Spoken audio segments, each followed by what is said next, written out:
Hello. Today I would like to share my shut up theory. We are the best friends or the best enemy of ourselves. The enemy doesn't exist beyond us.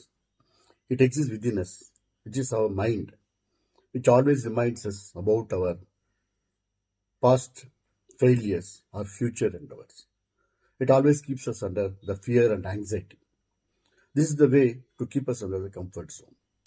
Whenever our brain or our mind tries to keep us suppressed in our feelings and emotions, the best theory is to say shut up to our mind because we always shut up to other person, but we never say shut up to our own mind.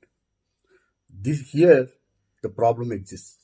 Once we understand that and we start executing the shut up theory, then we can control our brain and be happy. Thank you.